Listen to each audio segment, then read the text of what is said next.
Hello there. So I seen the Backrooms today, and this will be my review. It'll be a complete non-spoiler review. So if you're not had the chance to see it or anything like that, I'm not going to go into any spoilers or anything in it. This is just my general review of the film, which is of course the new A24 film, which has became an absolute breakout smash hit as well. It made like $80 million in its first weekend in the US. In fact, I believe today it actually became A24's biggest grossing film in the US alone. So there you go. So this will be my thoughts on the film, completely non spoiler.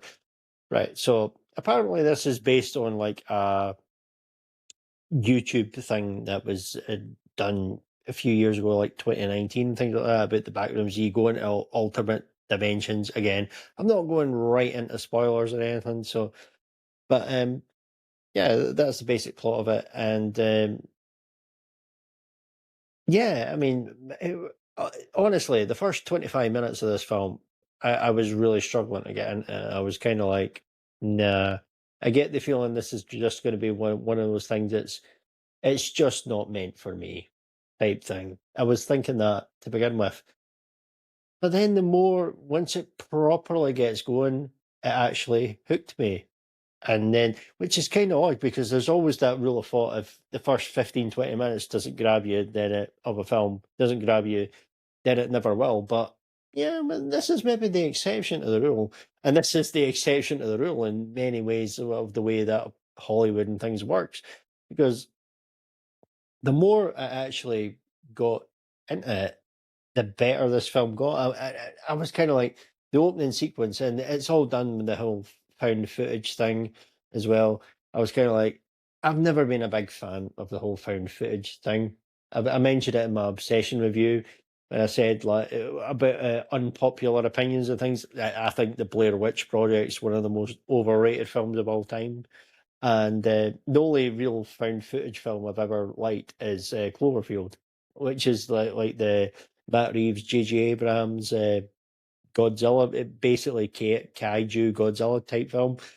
And to be fair, it's not. It is a found footage film, but it's got a big fucking monster just stomping about in it as well. So that was better for that. Now, for what I would say is first 25 minutes, I was kind of like, here we go again. Because and I will say this because I mentioned it in my obsession review a couple of weeks ago. I'm baffled by why that film's doing so well, and I'm just like, whatever. Everyone seems to love it. I'm just like, I don't want to go on too much about the obsession, but I don't want to seem obsessed. See what I did there? But yeah, that film just really wasn't for me, and I was kind of thinking, oh no, here we go again. It's going to be like one of these films that's catching on. That's just maybe the zeitgeist and pop culture and everything's just passed me by, and maybe I'm just out with the what's cool and everything like that. Hell, I love The Mandalorian and Grogu, and that film absolutely dive fucking bombed in its second week. So whatever. But this film I actually did like, and I would say we've got a Chicktafi F Fajor or whatever. Sorry, I butchered his name. Wonderful actor. Even when I was actually not quite clicking with the film, I was kind of like his performance was very good. The performance of the female lead as well, Renata, some something or other. People are not going to like me just coming out saying like mispronouncing everyone's names and everything like that. But whatever, it is what it is. But she's excellent as well, and you can actually see it as well even in the bits when I was kind of like, I don't know if I'm really digging this film or whatever. In the early parts, their performances were just about holding the attention, even when I was just kind of like, whatever. But like I said, after about 25 minutes or so, it actually does really start getting going once you get right into the whole stuff about the backrooms as well. And I do think this is an exceptionally well acted film. You've got as well. One of the other actresses I recognise as well. She's plays Jason Segel's daughter in Shrinking, which is a excellent series. Got a review up for Shrinking season 3 as well. So she's really good here. And this is one of those films I went into it not knowing a ton about it or not knowing a ton about the lore, but once the more and more it unfolds, the more and more I was compelled by it. I know a lot of people don't like the ending and things like that and the way it pans out, but I was kind of like, no, this is actually quite interesting. This is actually well done.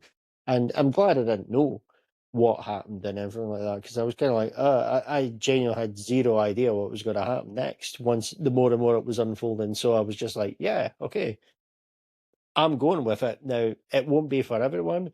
I get that. But I was actually really quite compelled by it. And I actually do think this has an inevitable sequel. Inevitable, because they've started to establish the lore and everything like that. And look at the money it's made in opening weekend. Even if it is a big drop off, really doesn't matter because this thing's absolutely smashed it. So in that sense, we all know there's going to be a sequel. There's going to be and probably a load of them because this film probably cost. I don't know what the budget was, but I guarantee you it's probably massively in profit already. And for the director as well, apparently he's like 20-year-old and everything like that. He's the youngest director to have a US box office #1 by about 6 years as well. And from the stats I was seeing, it was so, you know, good old shit. It's like that's some flex, like that is some flex. So and it's not even just like, oh, you had a box office #1, but it was in like January when there was fuck all else out. No, he's doing it in summer blockbuster season with an $80 million opening weekend, so for a film that probably cost peanuts to make in Hollywood terms. So you know, fair play, fair play.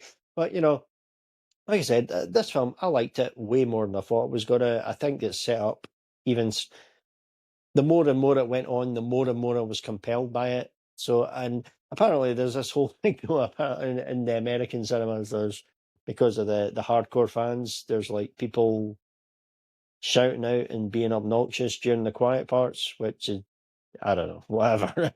But I actually thought the quiet parts, once they get into the actual back rooms properly, were really effective. So I can only imagine that would be fucking massively frustrating as well. And it would be massively frustrating having a bunch of absolute space cadets shouting out and things like that. Anyway, but whatever. As a whole, though, I was kind of on the fence. I was like, the trailers are intriguing for this film, and I was kind of like, but is it going to be just one of those arty farty pretentious bore fests? And the first going in the first 20-25 minutes, I was kind of like, yeah, maybe. It's got to be one of those things that's not for me. But I'm very pleased to say I ended up liking it. The more and more it went on, and the more and more I thought about it, even after I've came out of the film, the more and more I like it.